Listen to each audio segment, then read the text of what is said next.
Olá, amados, graça e paz. Aqui é Catiane Lins, do Ministério Vida. É uma alegria estarmos juntos mais um dia compartilhando a palavra de Deus. Nós estamos meditando em 1 João e o nosso capítulo de hoje é o capítulo 4.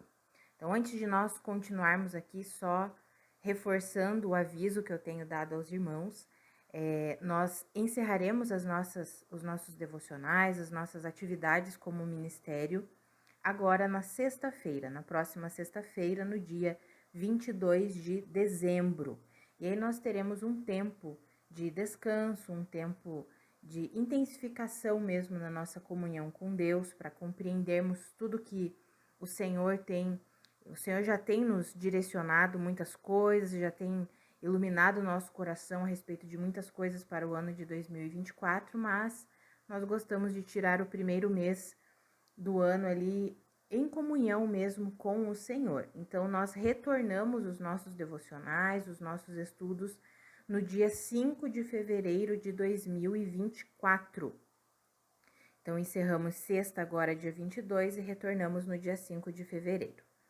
Então, o nosso capítulo de hoje é 1 João, capítulo 4. Nesse capítulo, o apóstolo João, ele inicia falando sobre nós entendermos como discernir os espíritos, o espírito que vem de Deus e os espíritos que não procedem de Deus. E ele vai falar claramente aqui sobre aquele que confessa, que reconhece que Jesus Cristo veio em carne. Vale lembrar, amados, que eu mencionei em toda essa primeira carta, né, que João está ensinando e ao mesmo tempo combatendo uma heresia que estava sendo difundida, alastrada ali no meio da igreja primitiva, com conceitos do gnosticismo, que dizia que Jesus não tinha vindo em carne, ou não acreditavam na encarnação de Jesus, ou simplesmente eles diziam que a matéria não era a matéria humana, Jesus não era realmente humano. Amados, quando a gente tem esse tipo de entendimento, nos nossos dias hoje, existem conceitos parecidos, travestidos com uma outra linguagem, tentando diminuir tanto a humanidade quanto a divindade de Jesus Cristo. Jesus é o Filho de Deus que foi enviado à Terra, mas essa menção Filho de Deus não o torna menor. É a questão, amados, de Deus Pai, Deus Filho e Deus Espírito Santo, que se nós tentarmos entender com a nossa mente natural, nós não vamos compreender. E aí vamos tentar racionalizar e encontrar, que era o que eles estavam tentando encontrar aqui, né? Os hereges estavam tentando encontrar alguma explicação plausível. Por quê? Porque eles não entendiam, não, Jesus não é o próprio Deus, não pode ser Deus, mas Deus se manifesta a nós, Deus é um único Deus, que se manifesta, que coexistem e coabitam ao mesmo tempo como Deus Pai, Deus Filho e Deus Espírito Santo. Se nós tentarmos entender com a nossa mente natural, nunca chegaremos a conclusão nenhuma e poderemos até nos afastar da verdadeira fé, que era o que estava acontecendo ali na igreja primitiva. E aí vem o apóstolo João combatendo esse tipo de ensinamento. Tanto que nós veremos, no capítulo 5, ele vai falar, esse é o verdadeiro Deus. Então, já falando ali, Jesus, ele é o verdadeiro Deus. Então, não tem como nós tentarmos explicar algo de uma forma natural, algo que é sobrenatural. E no começo desse capítulo 4, o apóstolo João explica, se um espírito não confessa que Jesus Cristo veio em carne, então esse espírito ele não procede de Deus, ele não vem do Senhor. E aí ele vai dizer, cuidem com isso, né? Não se deixem vencer por esse tipo de engano, prestem atenção. E na continuidade do capítulo, o apóstolo João ele explica que a manifestação do nascido de Deus, ou seja, daquele que nasceu de Deus, é o amor. Aquele que nasceu de Deus, ele manifestará o amor de Deus. Fala ali no versículo 7, aquele que ama é nascido de Deus e conhece a Deus. Quem não ama não conhece a Deus, por quê? Porque Deus é amor.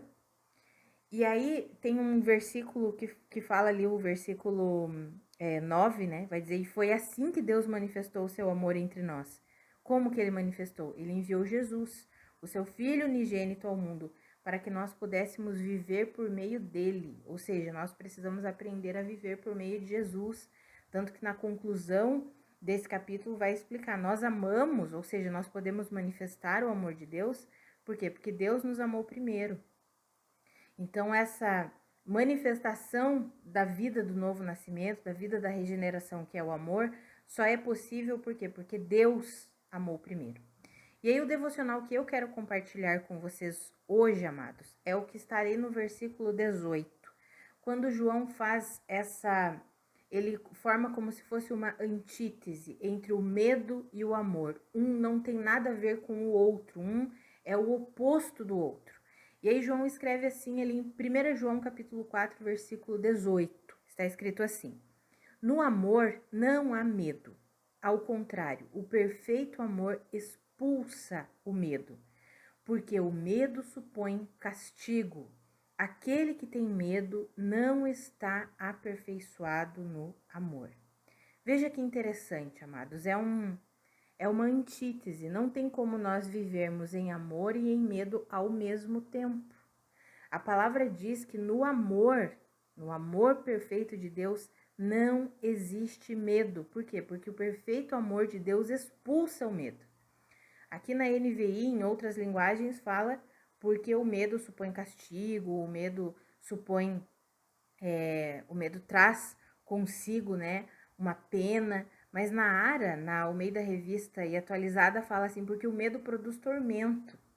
E é exatamente isso, quando nós vivemos fundamentados no medo, nós estamos sempre atormentados, pensando no quê? Na pena, na condenação, no castigo.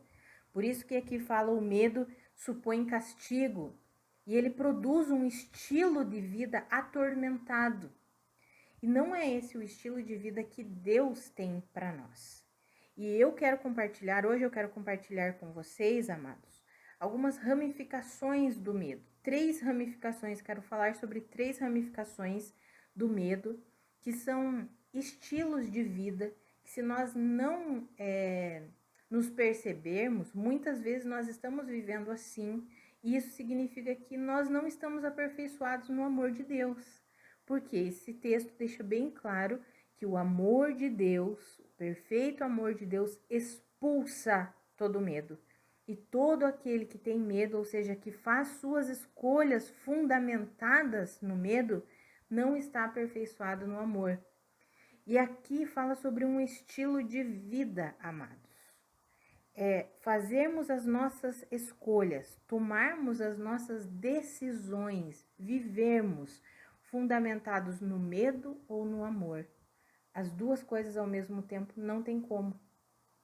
Lá em Romanos, no capítulo 8, quando fala que nós recebemos o Espírito Santo de Deus, que Ele mesmo testemunha ao nosso espírito que nós somos filhos de Deus, ali naqueles versículos, se você ler ali Romanos capítulo 8, os versículos 14, 15 e 16, você vai ver que diz assim, olha, nós não recebemos um espírito para novamente vivermos medrosos, atemorizados, mas recebemos um espírito de adoção que clama Abba Pai, ou seja, nós fomos adotados como filhos de Deus. E como filhos de Deus, nós vimos no sábado, né, no capítulo 3, um privilégio de sermos filhos de Deus, o que de fato somos, e como filhos de Deus, não podemos deixar o medo tomar conta do nosso coração. Não podemos, amados. Quando nós vemos a queda do homem, né, fazer um adendo aqui, falar um pouquinho lá da queda. Quando nós vemos a queda de Adão e Eva, a primeira reação deles com Deus, quando Deus foi procurá-los para conversar, foi: eu me escondi porque eu tive medo. Então, o medo é a primeira imposição do império das trevas sobre o homem. É um espírito maligno, tanto que quando Paulo vai escrever para Timóteo, ele diz assim, ó, Deus não nos deu um espírito de medo, mas nos deu um espírito de poder, de amor e de equilíbrio. Ou seja, é um espírito maligno que tenta nos aprisionar, nos oprimir, fazer com que tomemos as nossas decisões, façamos as nossas escolhas fundamentadas no que? No medo. não conseguimos compreender que Deus nos amou e nos adotou como filhos. E, amados, viver sem medo não significa viver de qualquer forma. Viver sem ser dominado pelo medo significa o entendimento pleno de que somos filhos de Deus. Nós já vimos em 1 João capítulo 3, o versículo 1. Como é grande o amor que o Pai nos concedeu, sermos chamados filhos de Deus, o que de fato somos. Ou seja, nós somos filhos de Deus e precisamos considerar isso. Todo aquele que crê, que reconhece que Jesus veio em carne, morreu, ressuscitou, está à destra de Deus, ele voltará. Todo aquele que crê na obra redentora, propiciatória que Cristo Jesus realizou, tem o direito de se tornar o quê? Filho de Deus. E como filhos de Deus, nós não fomos chamados para viver fundamentados no medo. Não precisamos mais ter medo de Deus. Nós podemos nos achegar com confiança ao trono da graça. Isso não significa viver de qualquer forma. Então eu não preciso ter medo, eu posso fazer o que eu quiser, do jeito que eu quiser. Não é isso. O que a palavra nos ensina é que quando nós temos essa confiança em Deus, nós nos achegamos a Deus com graça, com confiança, sem medo. E aí podemos o que? Nos relacionar com Deus livremente. E a partir desse relacionamento, dessa comunhão, o amor de Deus vai sendo manifestado em nós e através de nós. Então, as 3 ramificações do medo que eu comentei, que eu quero compartilhar aí com os irmãos, para nós deixarmos isso de lado. A primeira é um modelo de vida fundamentado na ansiedade e na preocupação. É o medo do futuro, o medo de que vai faltar, o medo de que não vai dar certo, o medo do futuro. Amados, nós não podemos nos deixar enredar por esse estilo de vida. O mundo é assim, né? O mundo tem medo do futuro.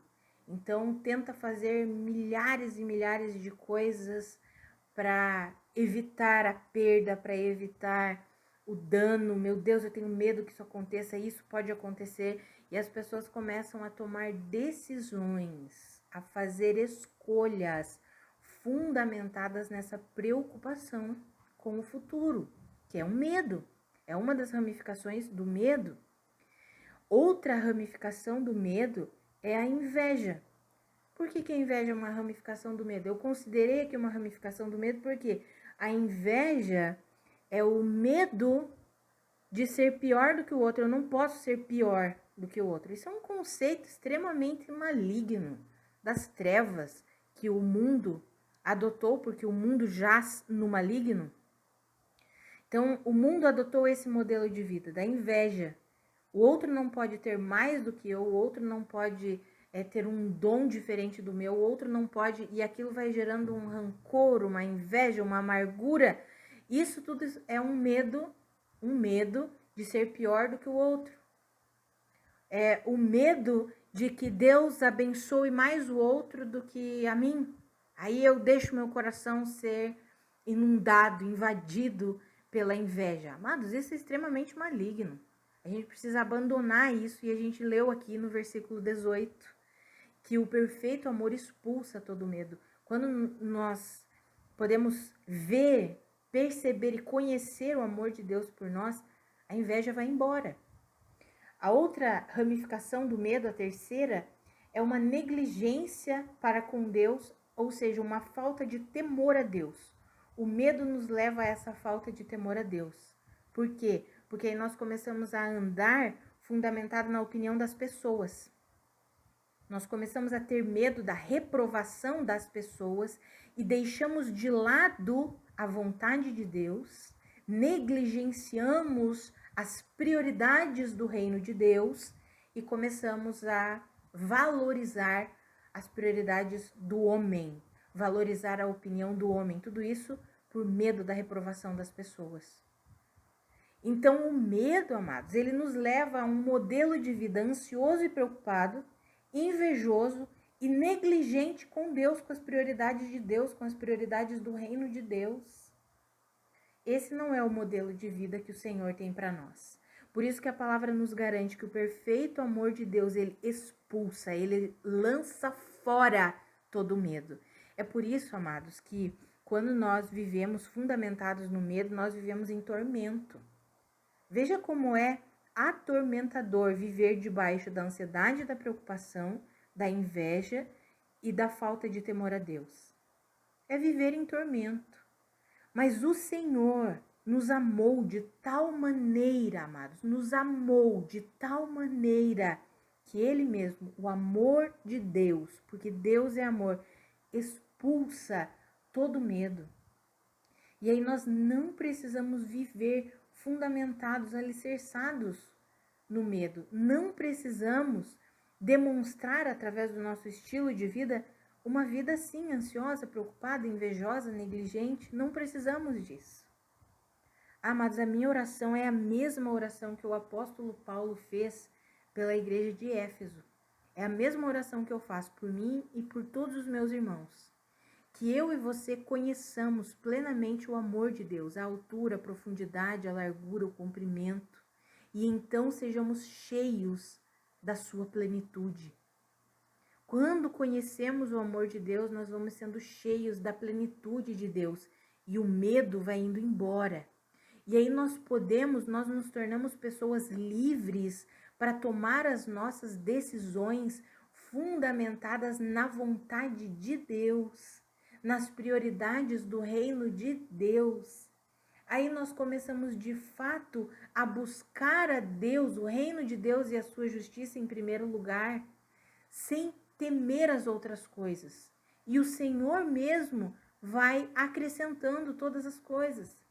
Amados, isso aqui não significa, né? Quando nós falamos buscar a Deus em primeiro lugar, o seu reino e a sua justiça em primeiro lugar, não significa que nós vamos ficar aqui 24 horas por dia orando, louvando. Não é nesse sentido, amados.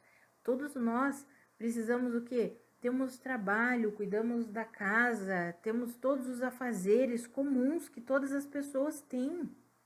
Mas o buscar a Deus e o seu reino e a sua justiça em primeiro lugar, recebendo esse amor de Deus, para que Ele mesmo expulse todo medo, viver assim é colocar como prioridade da nossa vida o Senhor e o reino de Deus, as prioridades do reino de Deus. É não ser movido, eu tenho medo de ser reprovado, se eu der a minha opinião, se eu falar o que eu penso, se eu agir dessa maneira, talvez a minha família que não é cristã vá me reprovar, talvez, infelizmente, nós temos visto, até mesmo no nosso meio, né, pessoas que se dizem cristãs e vêm e nos reprovam pelas nossas atitudes de confiança, de amor a Deus, de fé em Deus. Então, nós precisamos deixar de lado isso. Precisamos tomar as nossas decisões não com medo da reprovação das pessoas, mas tomar as nossas decisões fundamentadas no amor de Deus. Eu sei que é o Senhor quem está comigo, é Ele quem está me direcionando nisso e eu vou. E nós temos a palavra de Deus escrita, amados. A palavra de Deus escrita nos dá o respaldo, nos faz conhecermos o caráter de Deus, nos faz compreender, nos ajuda e demais no crescimento, do conhecimento da vida de Deus, para que a gente possa ter o discernimento. É Deus mesmo que está aqui, está me direcionando. E quando nós pedimos sabedoria a Deus, nós já vimos isso em Tiago, nós precisamos crer que recebemos. Não podemos ter a mente dividida, a mente que fica titubeando, será que é Deus, será que não é? Não, se você pediu sabedoria a Deus, creia que você recebeu, mantenha comunhão com Ele e Ele vai te direcionar. E sempre as direções de Deus são fundamentadas no amor e não no medo. Quando tomamos decisões fundamentadas no Senhor, nunca são decisões por causa do medo do futuro, fundamentadas na ansiedade e na preocupação. Não temos isso. Tomamos as nossas decisões, fazemos as nossas escolhas, seja nos nossos negócios, nas nossas finanças, na nossa família, na educação dos filhos, seja no relacionamento com o cônjuge, qualquer decisão que precise ser tomada, quando estamos fundamentados no amor de Deus, não viveremos ansiosos e preocupados, porque o amor de Deus expulsa tudo isso. Amados, nós precisamos avançar no conhecimento do amor de Deus e abrir mesmo nosso coração para receber o amor de Deus. Veja que o medo, ele supõe castigo. O medo produz tormento. O medo está sempre pensando na pena, no castigo. Mas aquele que tem medo, olha o final do versículo 18, aquele que tem medo, ou seja, que vive fundamentado pelo medo, não está aperfeiçoado no amor. não está aperfeiçoado em Deus. Que eu e você, nós possamos deixar para trás um modelo de vida fundamentado no medo e nós possamos avançar e amadurecer num estilo de vida fundamentado no amor de Deus. No amor de Deus. Que eu e você possamos crescer no conhecimento de Cristo Jesus, crescer no conhecimento do amor de Deus e viver a liberdade da vida dos filhos de Deus. Amados, nós somos filhos de Deus. É o que está ali em 1 João, vou citar de novo, 1 João 3:1. Como é grande o amor que o Pai nos concedeu, sermos chamados filhos de Deus, o que de fato somos. E ele fala, né? É por isso que o mundo não nos conhece. O mundo não nos conhece, não reconhece as nossas decisões, não reconhece as nossas escolhas. E não adianta nós tentarmos provar para o mundo, não, eu estou aqui ouvindo a Deus, não adianta, eles não conhecem, eles não reconhecem. As coisas que vêm do Espírito não podem ser discernidas de forma natural, de forma terrena. Então, amados, o encorajamento de Deus para mim e para você é que nós recebamos plenamente o amor de Deus, que expulsa todo medo, e que eu e você possamos crescer no conhecimento desse amor. E à medida que vamos crescendo no conhecimento desse amor, nós vamos deixando de lado a ansiedade, a preocupação, a inveja e a falta de temor a Deus, a negligência com as prioridades de Deus. Isso tudo vai ficando para trás e nós vamos assumindo um estilo de vida de paz, de satisfação, de alegria, de temor a Deus, de priorizar o reino de Deus, a vontade de Deus. Que eu e você possamos viver assim e receber plenamente o amor de Deus. Vamos orar? Pai, em nome de Jesus, a minha oração é a mesma que o apóstolo Paulo fez pela igreja de Éfeso, Senhor. Que eu e os meus irmãos, nós sejamos fortalecidos com a força do seu poder e conheçamos a altura, a largura, a profundidade, o comprimento do seu amor e então sejamos cheios da sua plenitude, cheios da sua plenitude. Seu amor expulsa todo medo. Ah, Pai, que eu e os meus irmãos possamos deixar de lado todo modelo de vida, toda estrutura mental, toda forma de se pensar fundamentada no medo de reprovação das pessoas, fundamentada na ansiedade, fundamentada na negligência com a Tua palavra, que eu e os meus irmãos possamos deixar tudo isso de lado, Pai. E possamos mergulhar mesmo no conhecimento do seu amor. Que privilégio é, que amor é esse, demonstrado e revelado a nós. O Senhor nos adotou como seus filhos, o que de fato somos, filhos de Deus.